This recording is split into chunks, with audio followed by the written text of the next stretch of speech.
नमस्कार दोस्तों। कक्षा 8वीं सुलभ भारती, विषय हिंदी।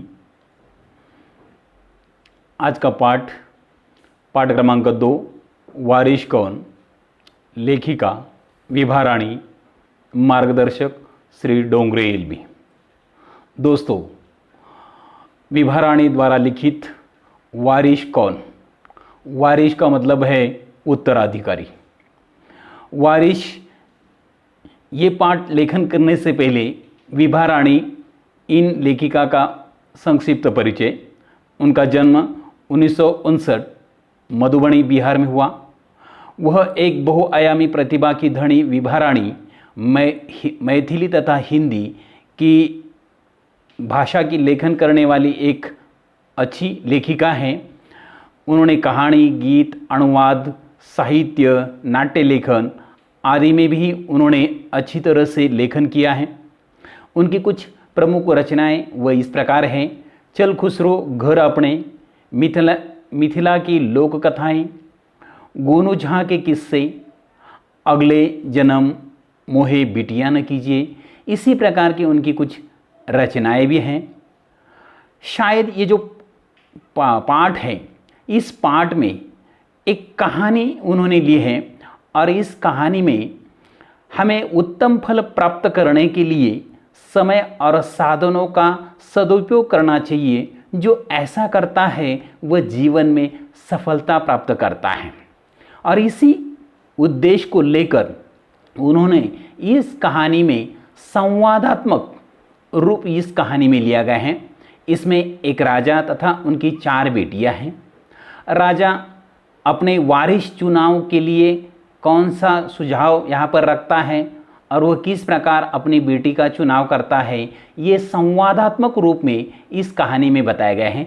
तो चलिए हम शुरुआत करते हैं कहानी को, जो संवादात्मक है। एक राजा था, उसकी 4 बेटियां थीं। राजा ने सोचा कि इन चारों में से सबसे बुद्धिमानी होगी, उसे ही अपना राजपाट सौंपेगा। राजपाट का मतलब है राजगद्दी। इसका फैसला कैसे हो, वह सोचने लगा। अंत में उसे एक उपाय सूझा। आखिरकार उन्होंने एक उपाय यहाँ पर तय किया है।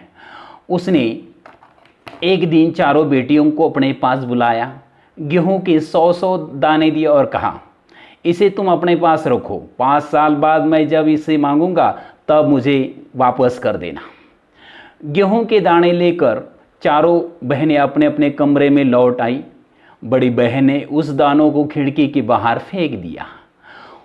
उसने सोचा, 5 साल बाद पिताजी गेहूं के इन दानों की क्या याद रहेगी, और जो याद भी रहा तो क्या हुआ, भंडार से लेकर दे दूंगी। बस इसी प्रकार उन्होंने सोचा और वह सारे दाने खिड़की के बाहर फेंक दिए हैं। दूसरी बहन ने दानों को चांदी के एक डिब्बी में खोलकर उसे मखमल के थैले में बंद करके सुरक्षा से अपनी संदूकची में डाल दिया। सोचा, 5 साल पिताजी ये दाने मांगेंगे तब उन्हें वापस दे देंगे। आखिरकार दूसरी ने एक मखमल की कपड़े में लपेटकर एक संदूकची में रख दिया, और जब वह पिताजी मांगेंगे तब उन्हें वापस कर देंगे। तीसरी बहन सोचती रही कि इसका क्या करूं। चौथी और भी छोटी और तनिक बच्ची थी। शरारतें करना उसे बहुत पसंद था। उसने गेहूं के भुने दाने बहुत पसंद थे। उसने दानों को भुनवाकर खाड़ा और खेल में मग्न हो गई। लेकिन जो तीसरी थी वह बहुत सोचने और समझदार छानबीन करने वाली थी। इसीलिए तीसरी राजकुमारी ने इस बात का यकीन था कि पिताजी ने उन्हें दाने ही नहीं दिए होंगे, जरूर इसके पीछे कोई मकसद होगा। मकसद का मतलब है उद्देश्य, और इसीलिए उन्होंने सोचा कि इसके पीछे कोई ना कोई उद्देश्य जरूर होगा। पहले तो अपनी दूसरी बहनों की तरह वह भी सहेज कर रख देने की सोची, लेकिन वह ऐसा न कर सकी।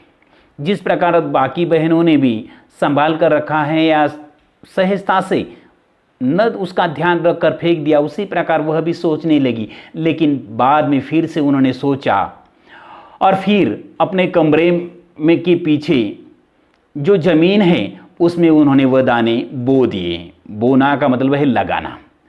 उस समय अंकुर फूटे, पौधे तैयार हुए, दाने निकले। राजकुमारी ने फसल में से दाने निकाले और फिर से बो दिए। इस तरह 5 वर्षों के बाद ढेर सारे गेहूं के दाने तैयार हो गए। और जो तीसरी है, उन्होंने वो दानों को अपने खेत में डाला है।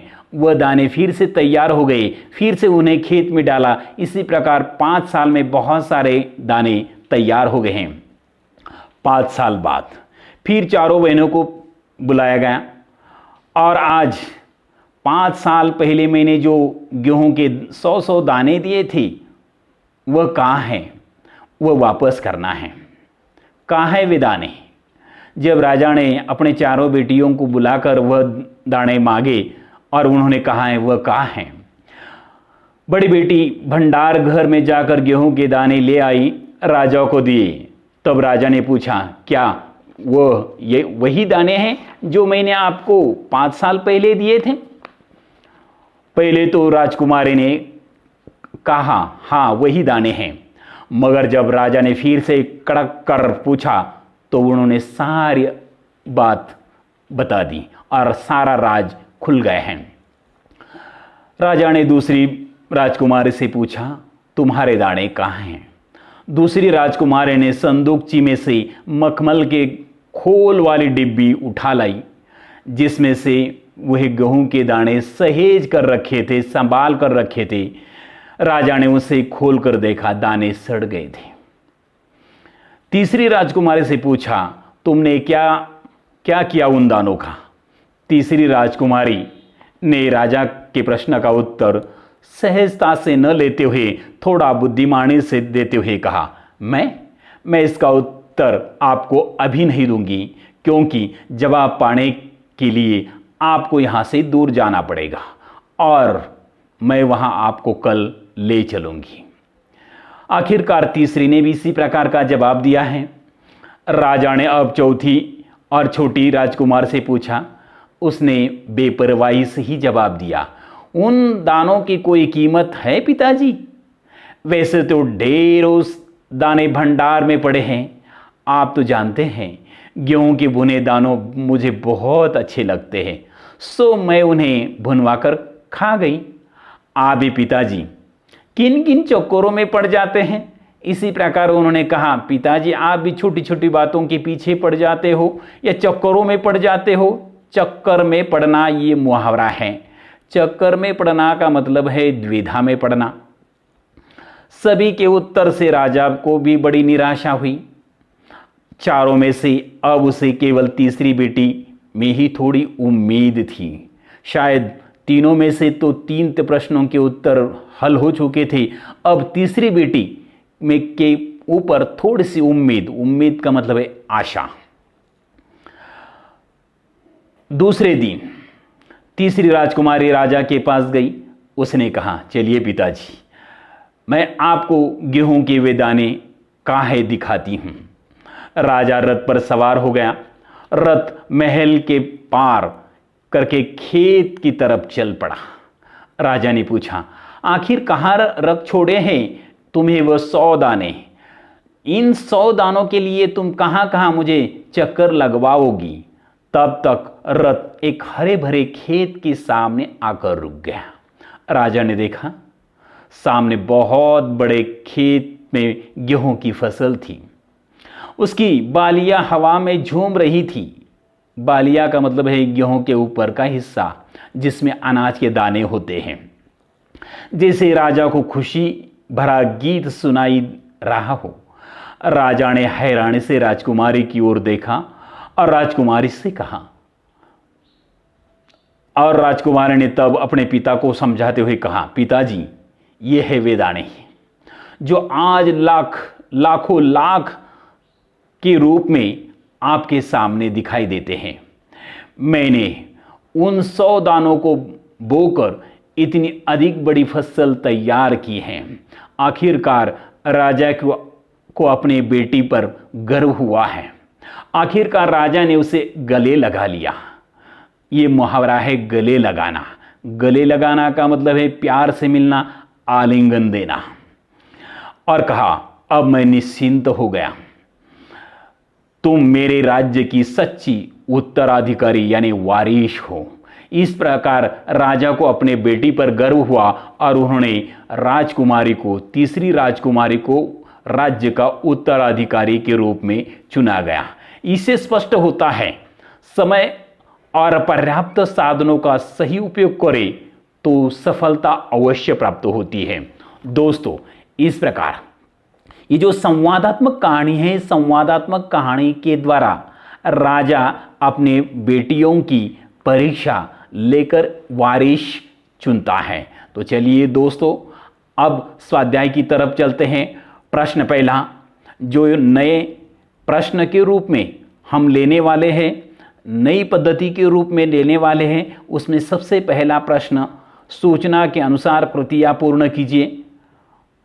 एक, उत्तर लिखो।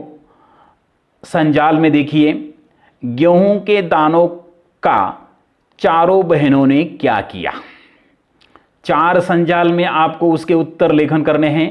प्रश्न क्रमांक 2, परिणाम लिखो। आपके सामने जो प्रश्न देख रहे हो उसके सामने कोष्टक में आपको इस प्रश्न का परिणाम लेखन करना है। 1, गेहूं के दानों को बोने का परिणाम। नंबर 2, सभी के उत्तर सुनकर राजा पर हुआ परिणाम। प्रश्न क्रमांक उसमें तीसरा, दूसरी राजकुमारी का संदूक में दाने रखने का परिणाम। और नंबर 4, पहली राजकुमारी को कड़क कर पूछने का परिणाम। इन चारों प्रश्नों के सामने के कोष्टक में आपको उत्तर लेखन करने हैं। प्रश्न क्रमांक 3 की तरफ चलते हैं। शब्द संपदा, उसमें निम्नलिखित शब्दों के वचन बदलकर लिखिए। 1, फसल। 2, हवा। 3, दाने। 4, बालियां। इस प्रकार इसके वचन बदलकर लेखन करना है। चलिए अगले प्रश्न की तरफ चलते हैं, जो स्वमत अभिव्यक्ति के रूप में लिखा जाता है।